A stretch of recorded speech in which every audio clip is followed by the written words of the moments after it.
Muy bien, les damos las buenas noches y desde Siembra Valores, en mi nombre le damos la bienvenida a una amiga de la casa, la doctora Ana Guedes, especialista en cuidados paliativos, corredactora de la ley de cuidados paliativos original de la Sociedad Uruguaya de Cuidados Paliativos, docente universitaria en cuidados paliativos y también fue fundadora y pionera de los cuidados paliativos hace más de 20 años en Uruguay.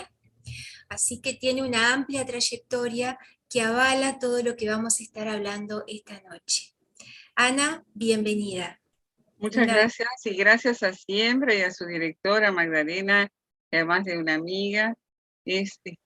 Ha sido realmente un puntal en la difusión de los temas que nos están preocupando sobre el paciente que va a morir y ahora en este momento el fin de la vida y la legislación al respecto. Muchas gracias. Muy bien, entonces Anita, te vamos a hacer algunas preguntas. La primera pregunta yo estuve leyendo y la primera, informándome, ¿no? Una pregunta que creo que tal vez todos nos hemos hecho: ¿qué es el final de la vida o las últimas horas? ¿Y qué es lo que se quiere garantizar en el proyecto de cuidados paliativos referido a esto? ¿Eh?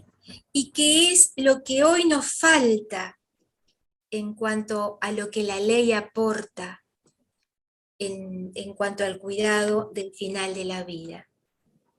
Bueno, Son muy tres. bien. Bueno, muy amplia tu pregunta, querida Magdalena. Vamos a ir desarrollando este tema. Sí, el final de la vida es un periodo muy especial del proceso de morir de las personas que cursan con una enfermedad terminal, o sea, una enfermedad crónica avanzada que amenaza la vida. Es la última etapa, la más cercana a la muerte.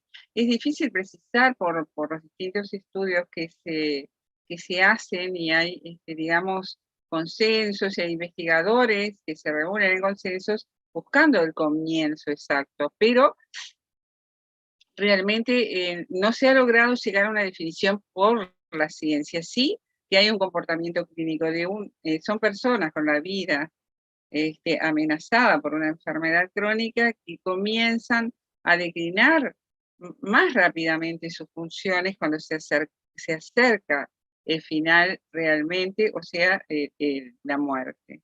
En esa declinación hay dos características que se ven como mucho más frecuentes, que son que la persona queda en postración en su cama, en su lecho, que cada vez está más horas acostado y menos horas levantado, tiene menos autonomía y más dependencia para todas las funciones básicas. Y el otro aspecto es que deprime la conciencia de distintas maneras, ¿no? Depende del caso, depende de la edad, de la localización de la enfermedad, pero deprime la conciencia y puede llegar hasta la situación de depresión total y lo que le llamamos la agonía, ¿no? En donde la persona no abre los ojos ni se relaciona.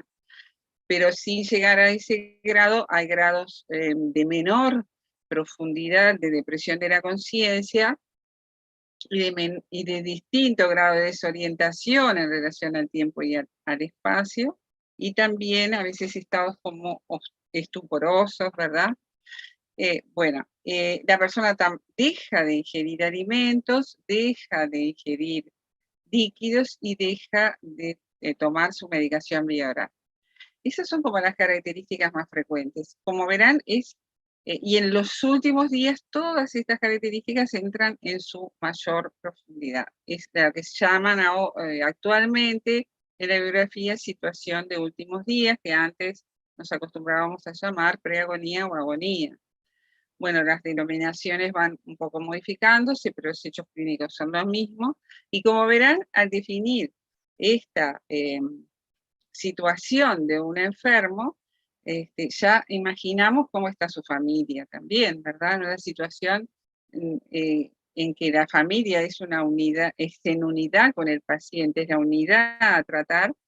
La familia está pendiente de todo lo que le pasa al enfermo, con muchas dificultades para comprender cómo ayudarlo, y todos los hechos que ocurren en ese momento, en ese periodo, son exactamente recordados paso por los familiares.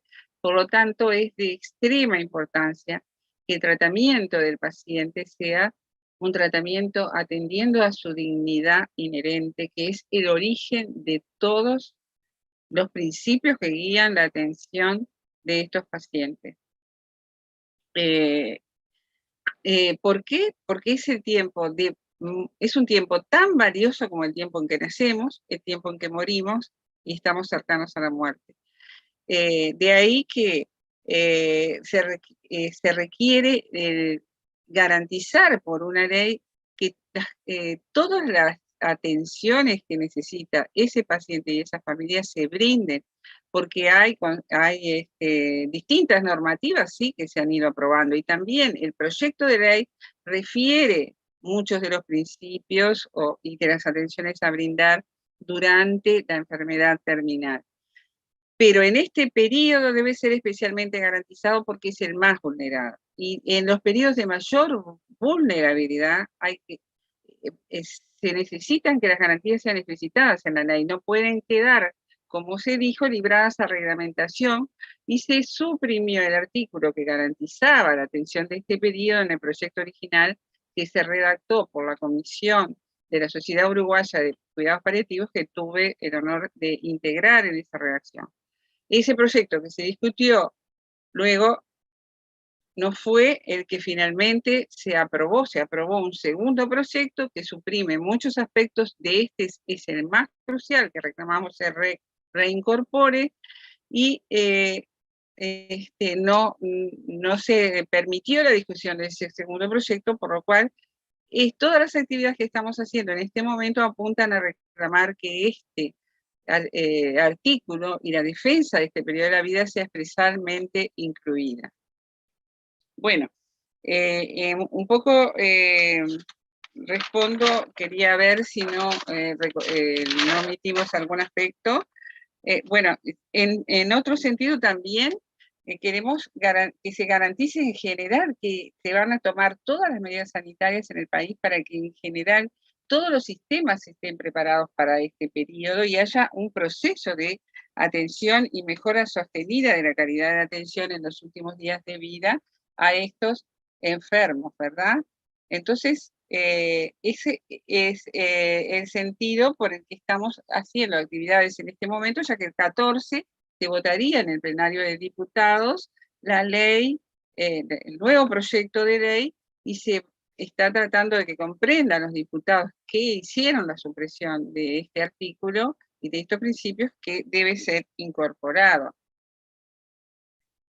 A su vez, ¿qué es lo que pasa y por qué creemos que se suprime? Porque, digamos, nosotros creemos que se suprime en base a lo que se constató en actas cuando se les pidió incorporar antes de votar en la Comisión de Salud, porque fueron los diputados de la Comisión de Salud que lo suprimieron, 4 de los 6, digamos, 3 de los 5, de dos partidos, en el que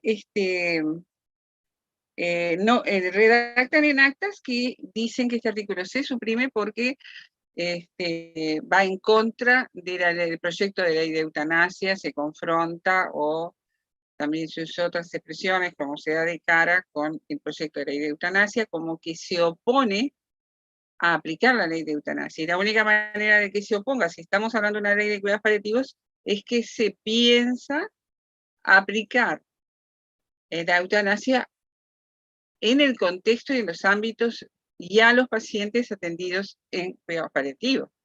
Entonces, eso nos trae una mayor preocupación, porque no solo se priva de una buena atención en el fin de la vida o de garantizarla, sino que se está apostando a una segunda agenda, que es aplicar la eutanasia a esos pacientes que, sufriendo y mal asistidos, pidan, en definitiva, morir antes, ¿verdad? Y eso nos preocupa enormemente, porque viola los principios de la propia medicina paliativa. que tiene un cuerpo de conocimiento propio, que data de 60 años, que fue inspirada por sus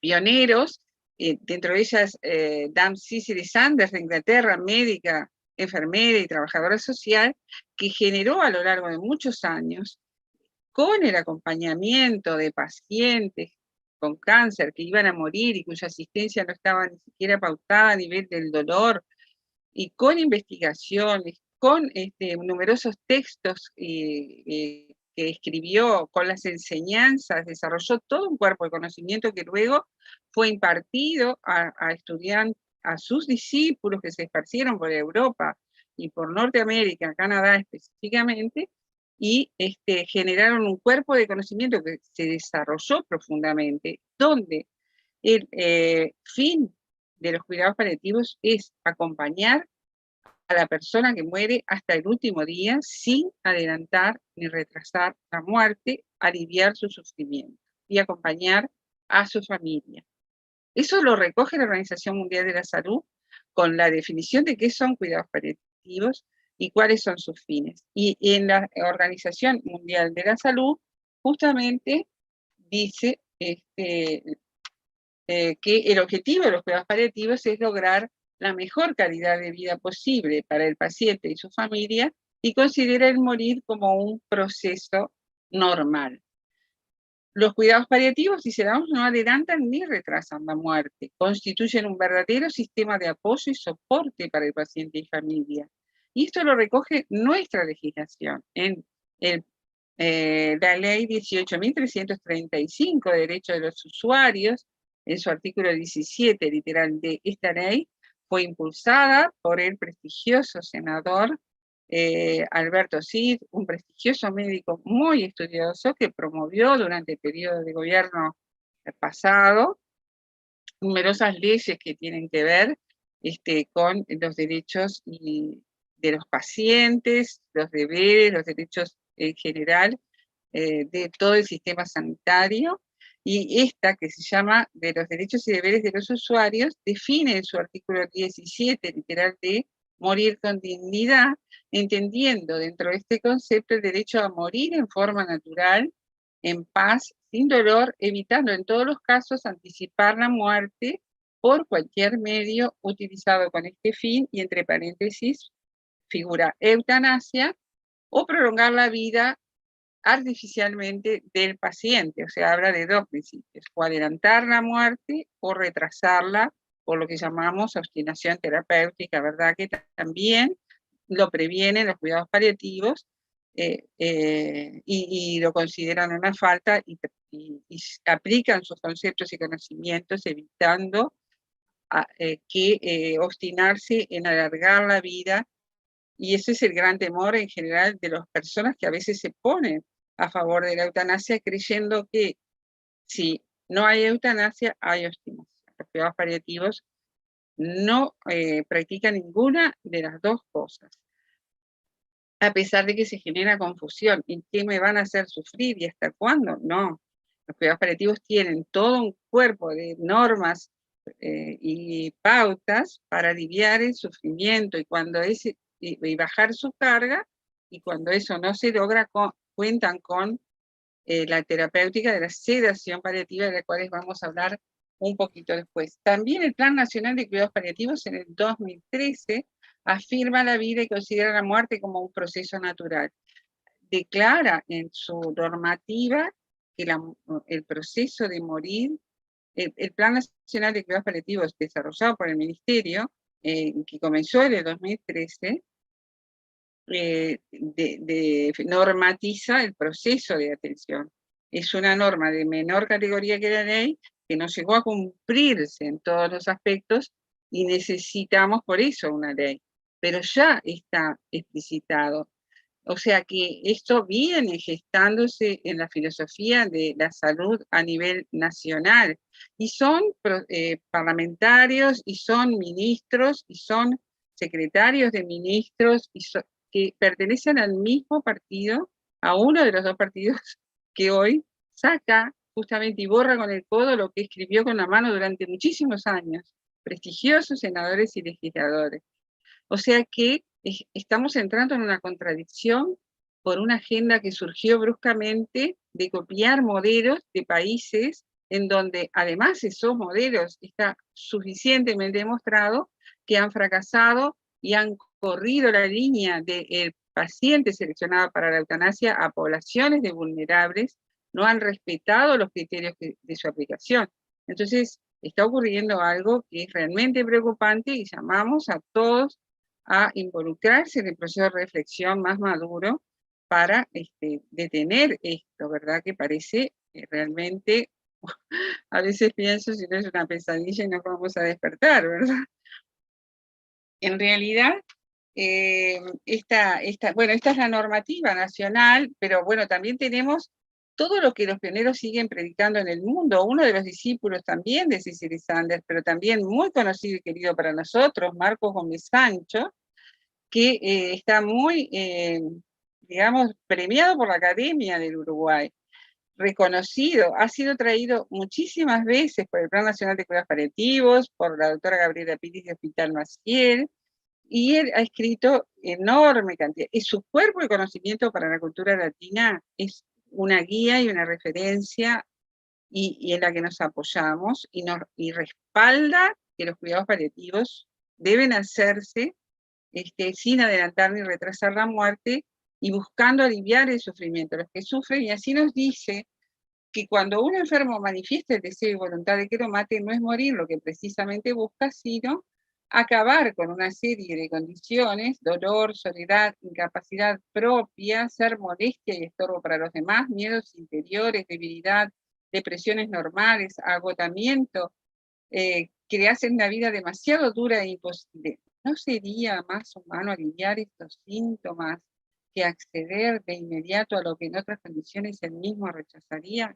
Y yo también digo, ¿no sería más progresista, si hablamos de progresismo y de nuevos derechos, aliviar el sufrimiento de los débiles, vulnerables, que ya no tienen la libertad por el sufrimiento absolutamente limitada, porque en condiciones de extremo sufrimiento no somos libres de elegir? Entonces necesitan que apliquemos el principio de beneficencia en paralelo, en el mismo nivel que la autonomía, e ir balanceando. Se respeta la autonomía, pero también hay que ser beneficente. Si una persona sufre, lo primero no le vamos a decir, si quiere adelantar su muerte, sí, te voy a matar. Lo primero es aliviarlo. Eso es lo más lógico que hacemos todos los seres humanos con cualquier sufriente, ¿verdad? Es natural, es el proceso natural del humanismo. Bueno, ¿y qué dice Cicely Sanders también? La existencia de una opción legal para proporcionar un atajo hacia la muerte implica concederle poco valor a la persona que se está muriendo y al proceso que dicha persona está realizando, y considerando, y lo dicen otros textos, el proceso de morir como un derecho a ser vivido, porque así nos despedimos, perdonamos, somos perdonados, así también dejamos protección legal para nuestros seres queridos, y allí elaboramos nuestro propio final.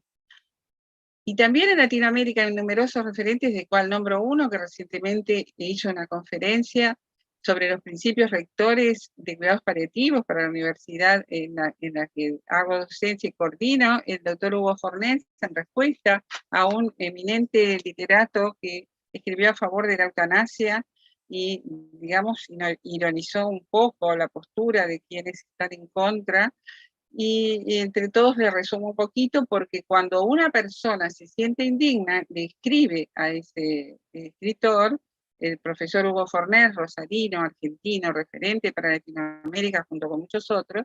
Cuando una persona se siente indigna en esta etapa de la vida, es porque los que tenemos que ayudar a recuperar su dignidad no lo hacemos. Y es verdad, estamos en falta con la dignidad de los sufrientes.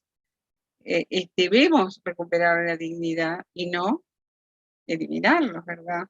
Digo, parece como muy natural. ¿Y qué es la dignidad? La dignidad es la valía que tiene una persona solo por ser persona. El deber, y hay una dignidad, o sea, es un valor inherente que determinó la humanidad después de las atrocidades que ocurrieron en la Segunda Guerra Mundial, donde los médicos vergonzosamente,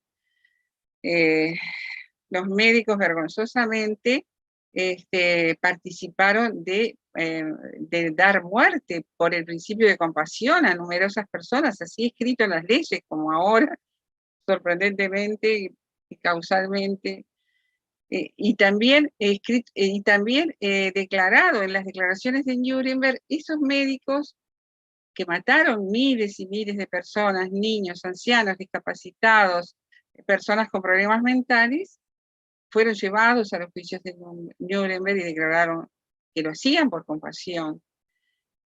Y entonces surge la Declaración Universal de los Derechos Humanos ante las cientos de miles de personas muertas por la Segunda Guerra Mundial en las cámaras de gas,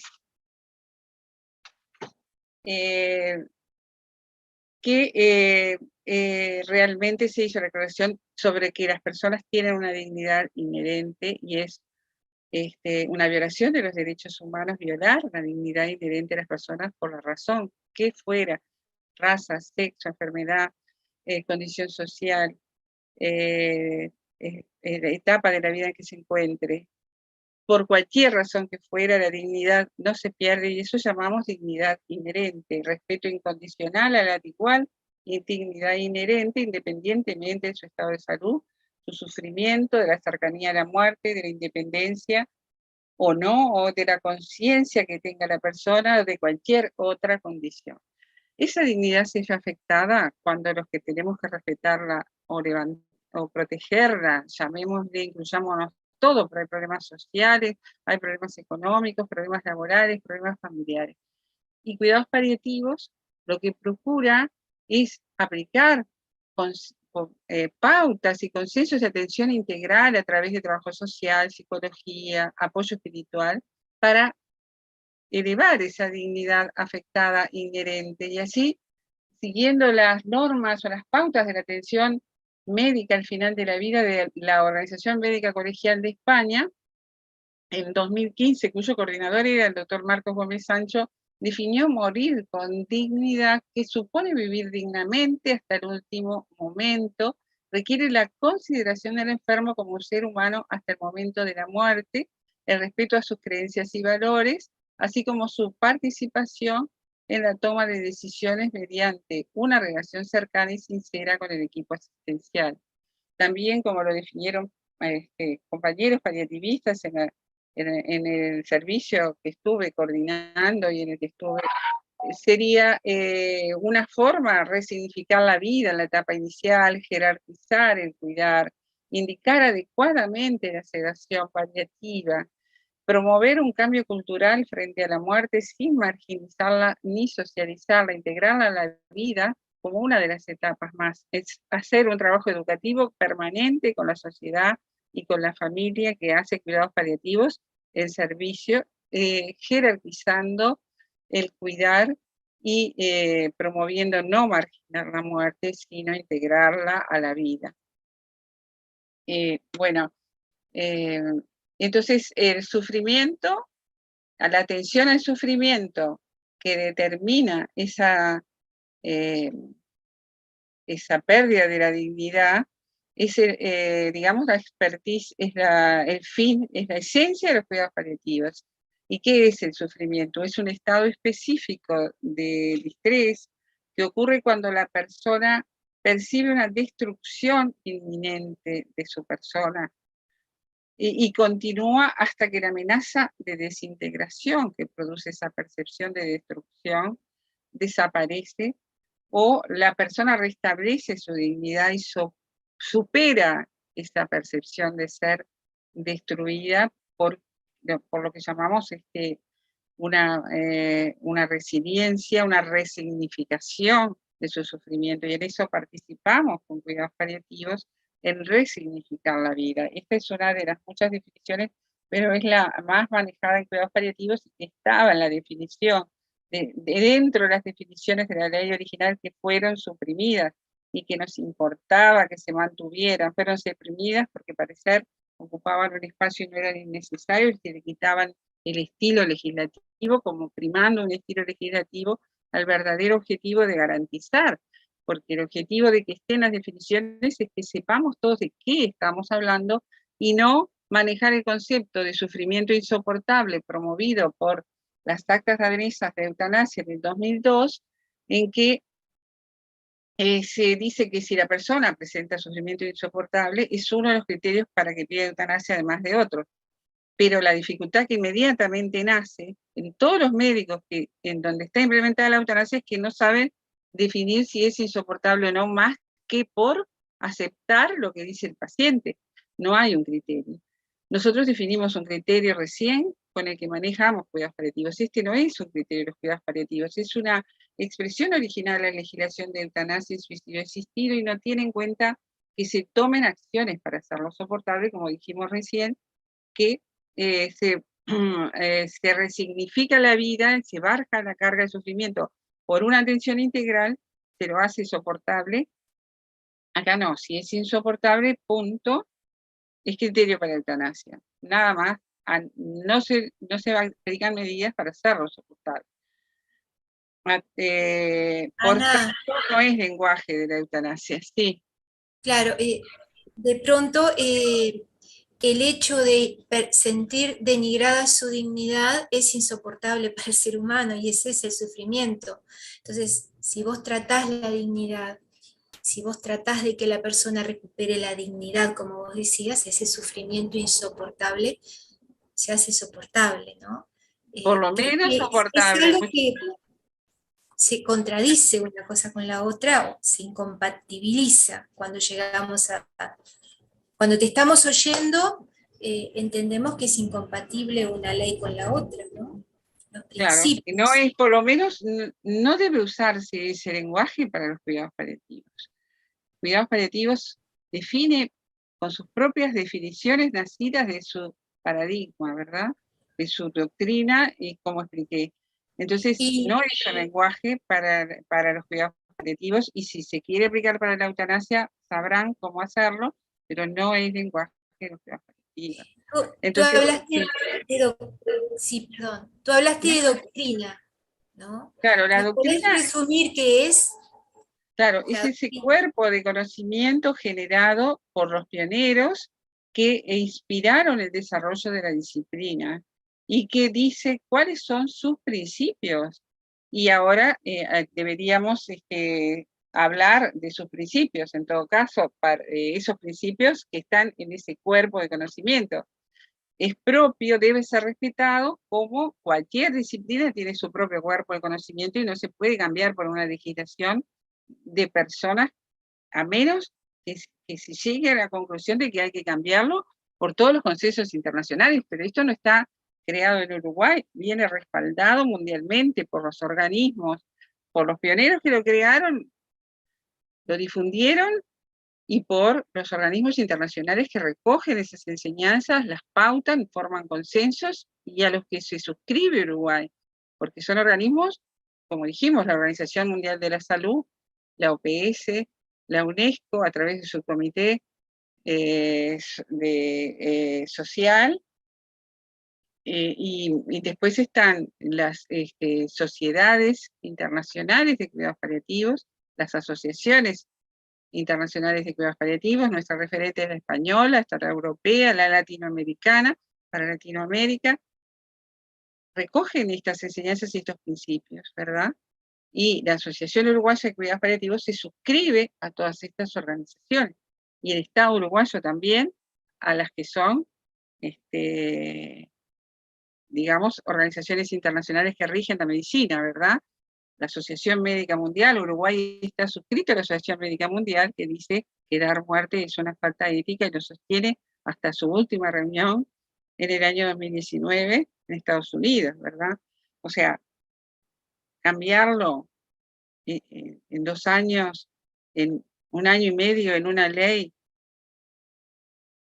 crear la eutanasia y no validar, pero a su vez afectar la disciplina que defiende, que promueve que la muerte se realice sin adelantarla ni atrasarla y con una X cantidad de principios, parecería que se está distorsionando los fines, parecería no, se está distorsionando los fines de una disciplina, y eso no debe hacerse, eso es grave, no debe permitirse.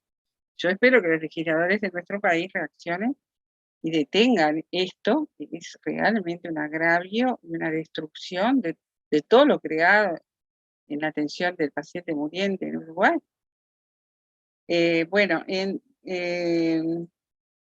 tendríamos que hablar, yo diría, de esos principios, si quieres, Magdalena, o quieres hablar de algo antes. No, me gustaría que vos resumieras los principios de la doctrina, así clarito, así a nuestro público le queda también clarito. Bueno, perfecto. Hablamos del respeto a la dignidad inherente como primer principio, y de él se desprenden todos los demás principios, porque el respeto a la dignidad inherente implica el respeto a la autonomía de la persona, que es entonces la persona, el respeto, el principio de autonomía que dice que la persona debe ser consultada para tomar las acciones que considera mejor para su propia vida, ¿verdad? Y el médico y los profesionales y el sistema de salud debemos respetarlas, pero también que la persona no puede pedir que se le haga un daño por más autonomía, o sea, esa autonomía tiene un límite, y el médico no está obligado a dañarlo por más que el paciente lo pida, entendiendo como un daño, por ejemplo, acortarle la vida, entendiendo como un daño que el paciente pida algo que puede afectar a terceros, ¿verdad?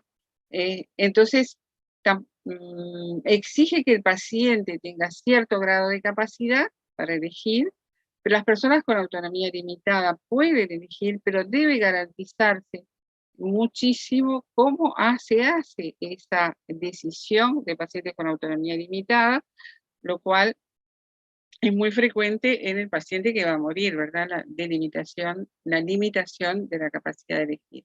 Están los pacientes ya incapaces, y están los menores de edad con el tema de la autonomía progresiva, en los que también se planifica en el segundo proyecto de ley de eutanasia que se les practicaría, por lo tanto, si eso se correlaciona con cuidados paliativos, también estaría involucrados cuidados paliativos en ese tema. El principio de beneficencia, que la actuación del médico en cuidados paliativos debe ser siempre beneficente en todas las áreas, pero más especialmente en cuidados paliativos, se debe cuidar de hacerle el bien a la persona. Más allá de la corrección técnica, el respeto a la persona implica elegir el bien, y en eso nos entrenamos muchísimo en cuidados paliativos, porque las decisiones basadas en evidencia científica, clase A, como se dice en medicina, que está probado por la ciencia, son pocas. La mayor parte de las pautas, por manejar todas las dimensiones, además, son basadas en consensos y recomendaciones, o sea que el bien se discute en equipo, ¿verdad? Y el trabajo en equipo es un principio. El principio de beneficencia en el fin de la vida, por ejemplo, tomar la decisión si a un paciente le vamos a pedir una cama hospitalaria, porque hay una persona o menor de edad o un familiar enfermo en la casa, cuesta muchísimo, y pensar qué es beneficente en esa decisión y lograr la opinión del enfermo. Entonces hay que tener entrenamientos, más entrenamientos en comunicación, o sea, aplicación de principios es compleja y debe hacerse en forma muy expediente, muy en equipo, muy ética y muy reflexiva. El principio de no maleficencia, o la dignidad, se vincula a este principio estrechamente, ¿verdad? Se refiere a la inocuidad en la medicina, primero, no dañar. Hay que respetar la vida de cada persona independientemente de su riqueza o significado. Y dañar a la persona se la puede dañar de muchas maneras, desde el abandono por no conocer cómo tratarla, hasta no conocer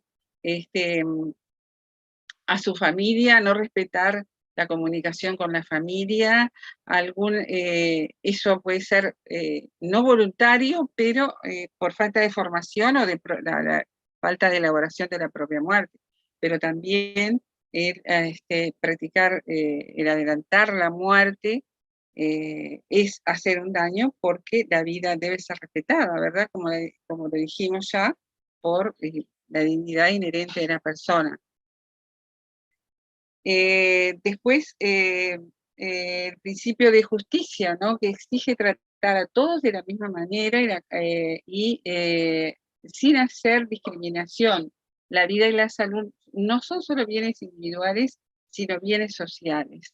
Entonces, no podemos atender a un paciente otorgándole lo que desea y haciéndole daños a otros, ¿verdad? Porque si la persona quiere adelantar su muerte, nosotros estaremos, digamos, prodigando esa forma de actuación hacia los demás pacientes y se nos empieza a correr la línea y un día podemos equivocarnos si no seguimos, digamos, un estrecho camino de normas y pautas para saber cómo se aplican los fármacos que deprimen la conciencia, la sedación paliativa.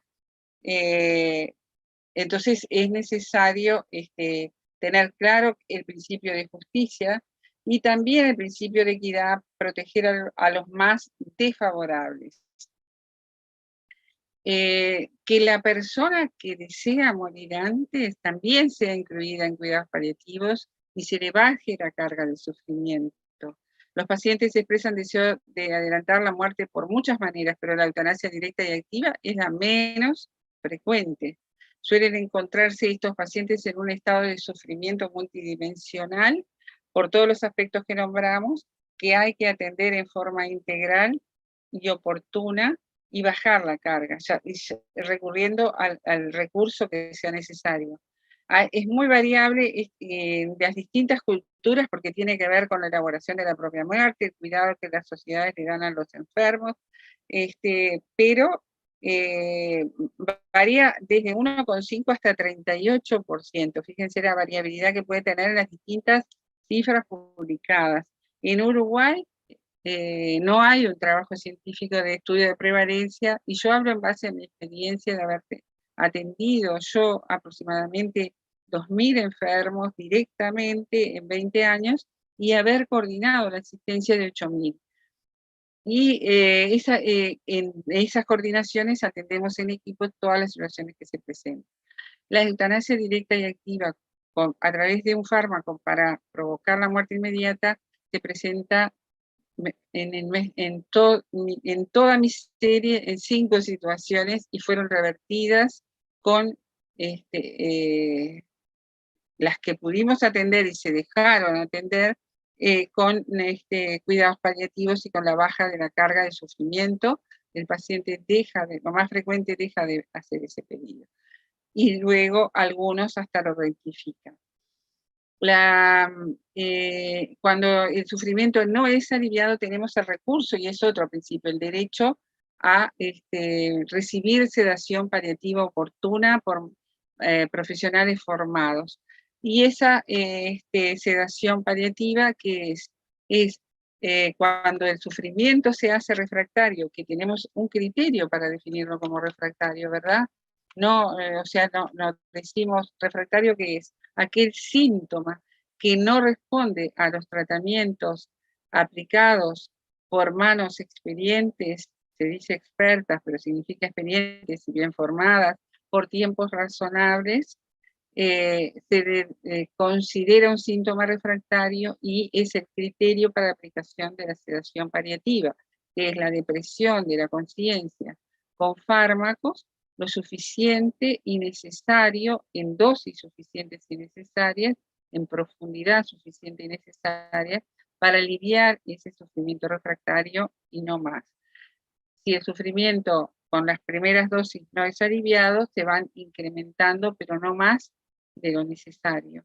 Y si el paciente no deprimiera la conciencia y se aliviara, la conciencia no se deprime solo por llamarse sedación paliativa, porque a veces pasa que el paciente se alivia solo con una dosis bajas de fármacos sedantes y luego se calma, su sufrimiento, su dolor se calma. Nos ha hasta pasado que con la sedación paliativa durante unos días, las personas despiertan y han revertido su sufrimiento por unos cuantos días, permanecen muy estables, aunque luego se reinstale. O sea, después definido esto, los de la sedación paliativa, que es muy importante y que es un derecho a respetar y un principio de respetar en el fin de la vida, tenemos el derecho a la atención integral de todos los síntomas, ¿verdad? De todas las dimensiones, cual sea que tengan los recursos necesarios para que se atienda el tratamiento del dolor, el tratamiento de la propia relación del paciente con su núcleo familiar, el acompañamiento espiritual, la atención de los problemas sociales y la planificación anticipada de decisiones dentro del trabajo con el principio de autonomía, que es planificar cuando el paciente está lo más estable posible, de qué manera quiere que transcurran las cosas cuando ella no tenga control, pero surgieran situaciones difíciles. Si quiere o no quiere internarse, si quisiera o no quisiera vías venosas, si quisiera o no quisiera un apoyo ventilatorio especial, si quisiera o no quisiera un acceso especial de hidratación, en fin, todas las medidas que una sonda X por una retención de orina, por ejemplo, qué es lo que el paciente desearía en cuanto a procedimientos que podrían determinar algún grado de sufrimiento. Y eso lo hace cuidados paliativos y es un principio a respetar. Bueno, no sé si Sí. tienes algo más, Marisa. Una última cosa que me gustaría considerar. La familia. Tú las has mencionado varias veces, ¿no? Sí, Pero sí, sí. ¿de qué maneras encara el cuidado paliativo a la familia y de qué manera podría encarar o encara la ley de eutanasia y suicidio asistido a la familia? Bueno, muy importante esa pregunta porque está el tema de la atención al paciente, el tema de la atención de los que quedan, ¿verdad? Las necesidades de los familiares y cuidadores son un principio más que requiere ser específicamente considerado en el artículo de fin de vida. ¿Por qué? Porque es el periodo de miedos más intensos, de mayor cantidad de dificultades muy difíciles de subsanar, desde la obtención de los fármacos, quién los va a buscar, hasta de la cantidad de llamadas telefónicas, el impacto emocional más intenso. Todas las medidas los familiares lo toman como nosotros para imaginarnos tomaríamos medidas en una situación de una catástrofe. Imaginemos un derrumbe, un incendio. Las familias en ese momento están en un extremo grado de distrés, con un impacto enorme, tomando decisiones difíciles para sus seres queridos. Y las medidas que aplicamos nos demoran en ser eficaces. Por ejemplo, cuando vamos a aliviar el dolor, los fármacos tienen su periodo de acción, el oxígeno tiene su periodo de acción. Todas las medidas pueden resultar inicialmente eficaces o a pesar de que pase el periodo ser ineficaces, de modo que la familia está muy exigida, requiere de mayor apoyo y puede claudicar. ¿Qué es la claudicación familiar? Es la pérdida de la capacidad de dar respuestas a las necesidades del paciente de distinta manera, puede ser transitoria, definitiva, y sobreviene un agotamiento físico y emocional y las familias entran en crisis. Así pueden ocurrir cosas complejas con las personas que pierden esa capacidad de cuidado, pero a su vez se sienten culpables, ¿verdad? Pueden enfermarse, pueden accidentarse, pueden ocurrir abandono del enfermo. Entonces, el apoyo, la disponibilidad del equipo de enfermería, de psicología y del médico, la educación permanente e inclusive la posibilidad de internarlo debe estar disponible y actualmente a nosotros nos pasa, hasta hoy me lo han contado el equipo que quedó en mi lugar, que las autoridades no se le puede decir la ubicación familiar para pedir una internación porque no la dan. no dan la internación, no otorgan el lugar, porque no consideran una entidad clínica. Sabiendo que hay familia, creen que la familia se tiene que hacer cargo en cualquier condición. Eso es una desvalorización de este periodo de la vida y realmente es realmente doloroso para todos los profesionales que actuamos. Entonces, necesitamos el respaldo, se necesita, toda la medicina paliativa necesita respaldo para estos momentos, para la familia y para el paciente, porque la unidad es estrecha. El paciente sufre más cuanto más sufre su familia, la familia sufre más cuanto más sufre el paciente. Entonces hay que garantizar la atención de sus necesidades a través de la información, de la educación, de contar con disponibilidad de todos los profesionales, de estar todo el tiempo que sea necesario. A veces las unidades de emergencias tenemos que hacer un verdadero homenaje, porque han puesto a sus profesionales a educarse y además permiten que los profesionales que queden en los hogares, la mayoría, puede haber casos especiales que esto no ha ocurrido por alguna razón puntual, y se quedan porque nuestros alumnos de la Universidad de Montevideo hay un alto porcentaje de médicos emergencistas y relatan sus casos. Y permanecen más ellos que los propios equipos de cuidados paliativos, porque los equipos no tienen recursos humanos o no tienen continuidad asistencial en las horas, noches, feriados, fines de semana o fuera de los horarios, o los médicos de cuidados paliativos tienen enorme cantidad de enfermos. Instalan los difusores con analgesia o los sistemas de analgesia, los sueros, y se quedan a esperar que los pacientes se alivien y atender a la familia. Y me sucedió en un caso personal con mi propio padre, que el médico al que le tengo que realmente por siempre agradecer, se quedó en la casa conteniendo a la familia y ajustando la atención del paciente alrededor de 2 horas. Lo viví personalmente, pero también ocurre con muchísimos casos. No es, actualmente han ido evolucionando a ese enfoque para la atención de los enfermos terminales y, y realmente están desarrollando técnicas de comunicación. ¿Por qué? Porque la familia necesita ser escuchada, necesita volcar sus emociones negativas, necesita, y eso que, ¿por qué ocurre? Porque sienten que se dignifica, o sea, entienden que se dignifica su proceso y el proceso de su familiar cuando hay escucha, ¿verdad?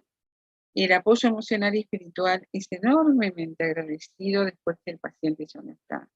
Y así son las cartas de agradecimiento, de humanismo, de escucha, más que del logro del propio resultado.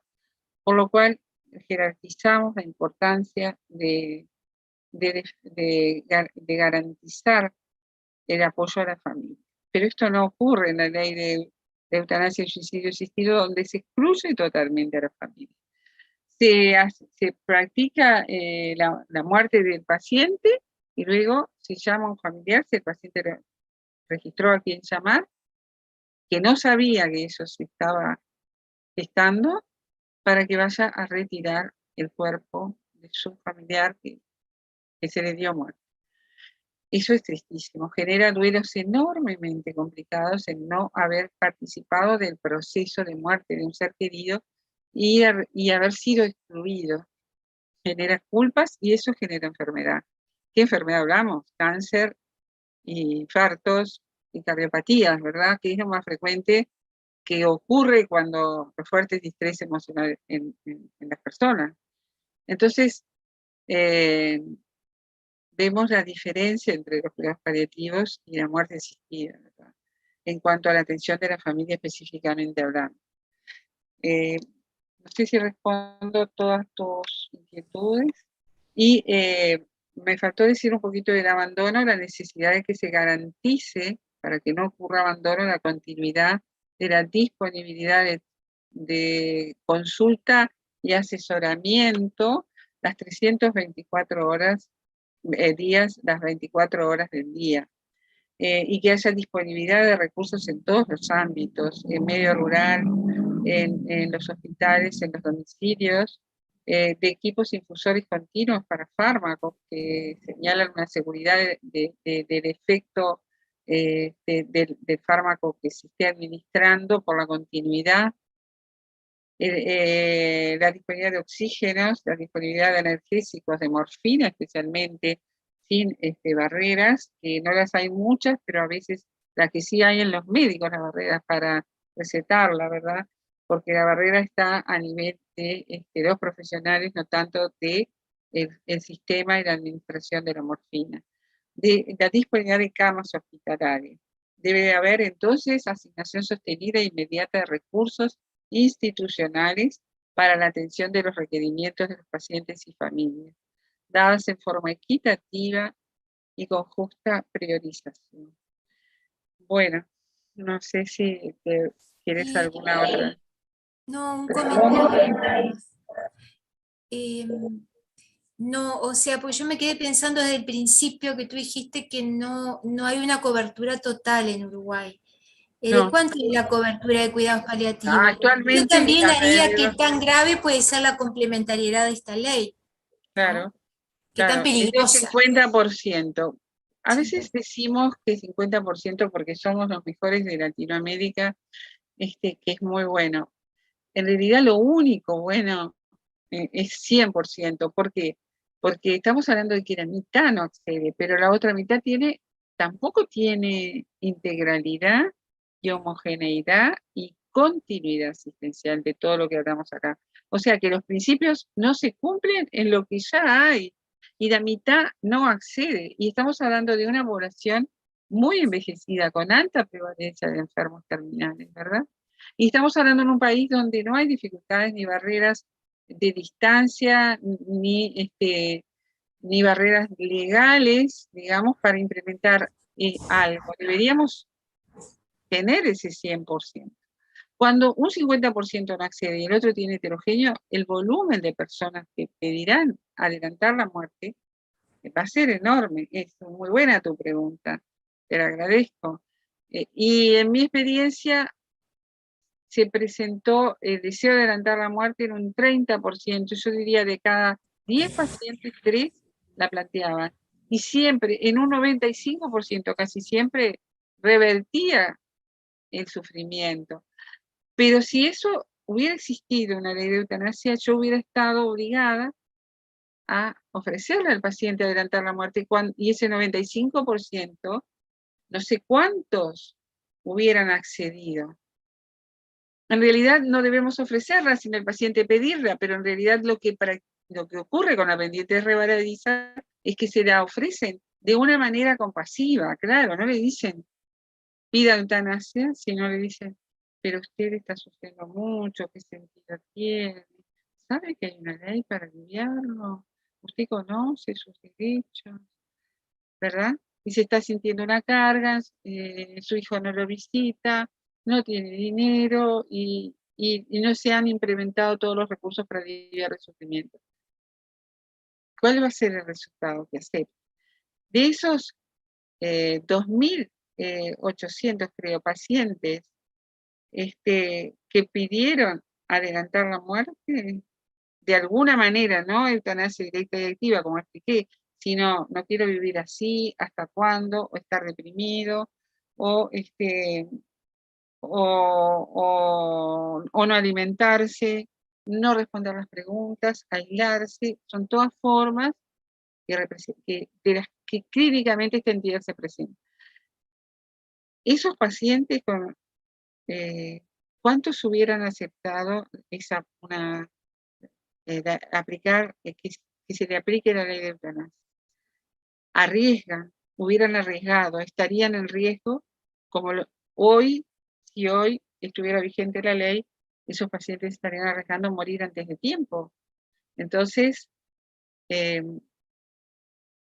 queda claro, y esto ocurre en todos los equipos, los porcentajes no sé si serán exactamente iguales con mi experiencia, como dije, no hay estudios, pero sí todos coincidimos hablando de este tema en que esta es la frecuencia aproximada con que se presenta este fenómeno en nuestra cultura, que es una cultura, digamos, que tiene esos parámetros antropológicos donde escurren esas frecuencias, ¿verdad?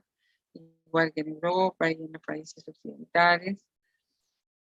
De modo que creemos que la verdadera respuesta humanizada son los cuidados paliativos integrales, oportunos, universales, ofreciendo la sedación paliativa, ofreciendo el acompañamiento a la familia y acompañar al paciente sin adelantar y retrasar la muerte.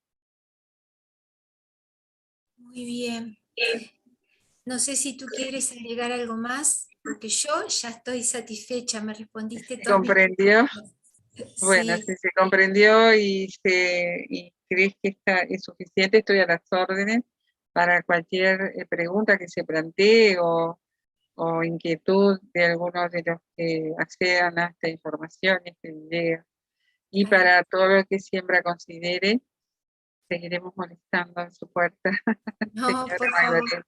Por la vida está la puerta abierta y para la vida. Muchas gracias. Te agradecemos tu lucha y bueno, veremos qué ocurre el 14. ¿Sí? Sí. Esperemos que Dios honre la lucha de gente como vos. ¿Tá?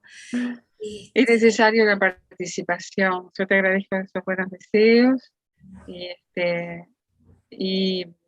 es necesaria la participación de toda la sociedad, porque no es por unas pocas personas, sino por todos reclamando los derechos, por los derechos de los pacientes y los derechos propios nuestros, porque pronto, digamos, más tarde o más temprano, vamos a llegar a estas situaciones si no morimos abruptamente, ¿verdad? Moriremos en forma lenta por la atención médica que todos en general accedemos, atendidos, y vamos a ser vulnerables en mucho tiempo, en muchos periodos de nuestra enfermedad. Así que todos debemos involucrarnos para que esto salga de la mejor manera, más humanizada y más digna y coherente con toda la historia legislativa y médica y sanitaria de nuestro país. Muy bien. Gracias. Gracias a ti. Les agradecemos este tiempo que nos acompañaron. Y bueno, estar informado en estos temas es una obligación y también involucrarnos en poder transmitirlos y conocer la realidad que estamos viviendo y los peligros que eso implica, ¿no? Por nosotros, por nuestros amados, por nuestros descendientes, luchemos por la vida. Buenas noches, muchas